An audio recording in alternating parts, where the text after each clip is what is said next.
let's say we're bullish on a particular stock, and we believe it's going to rise in price. Well, instead of buying an outright call, we could also buy a call calendar, a calendar spread. And the reason for that is, again, we have a maximum loss because we're protecting. We're also purchasing a call to protect us. In this case, it's the June quarterly calls. So what we want to do is we want to purchase a very cheap, out-of-the-money call calendar spread for 60 cents.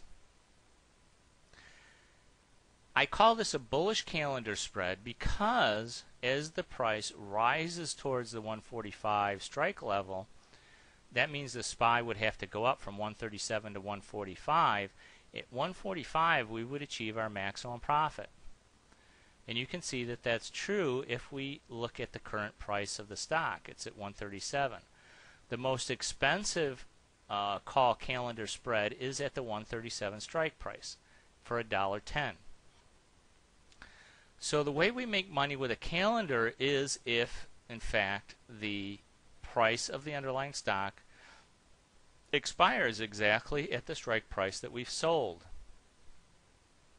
So if it were to rise up to 145, this 60 cents would then become $1.10, and we would make our maximum profit.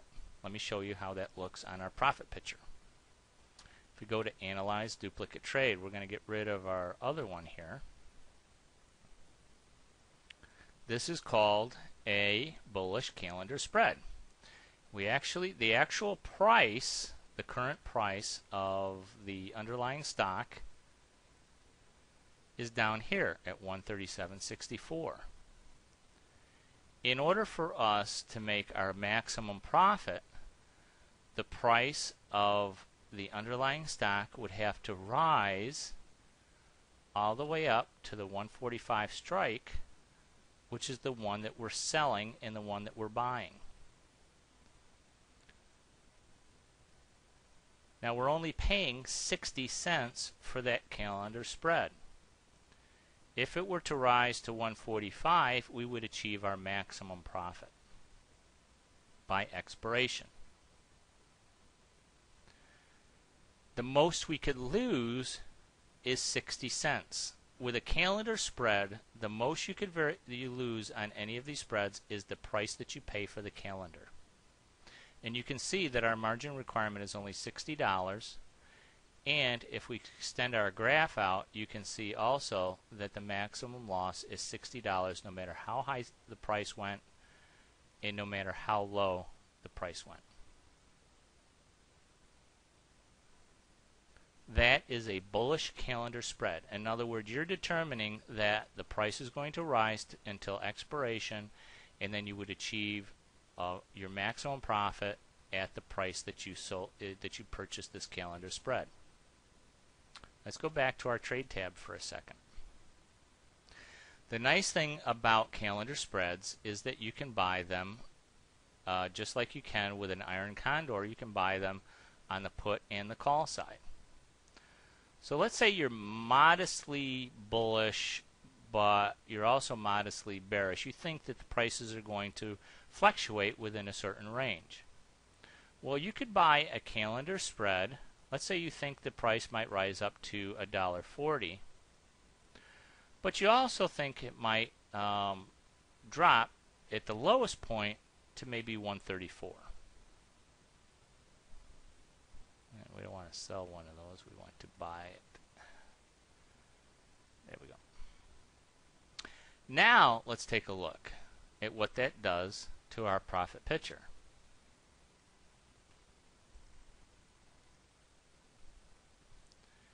And I just need to take off that one that we did before. There we go.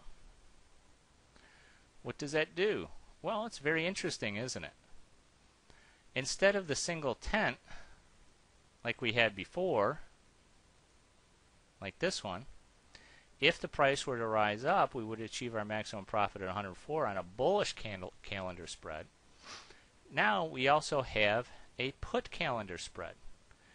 And now we have two places at which the final price of the underlying stock could settle on expiration day, and we would achieve our maximum profit.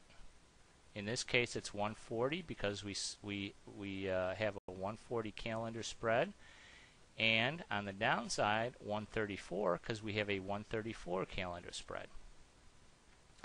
All we did was take one calendar spread and add another one to it. Now, not only do we have a much wider profit margin, a potential for profit in this position, but we also have a little bit wider break-evens. We have 142 all the way down to 142 down to 132. If we were only to do the bullish calendar spread, then our break-even points would be at 136 and 144. But by adding the bearish calendar spread, we've extended our break-even all the way down to 132. So that's what, in fact, that's exactly what we've done here, is created a double calendar. That's exactly what a double calendar is. It's two calendar spreads, a call calendar spread, which is slightly bullish, and a put calendar spread that is slightly bearish. If we were to take off the call calendar spread, you can see that the maximum profit would be achieved on this calendar spread if the price of the underlying would move down, and it would be in our potential profit area of our calendar spread. When we put both of them together, we have a slightly wider range in which these in which our prices can move to achieve a profit.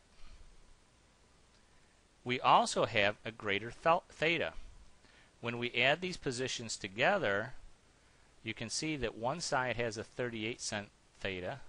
If we add both of them together, we have an 83-cent theta.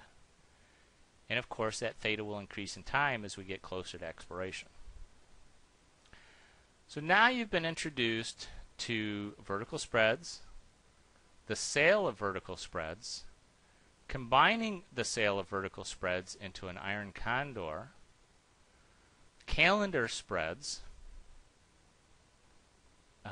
both at the money and a bullish calendar spread and a bearish calendar spread, and then the combination of the two types of calendar spreads, both on the call side and the put side, to create a double calendar.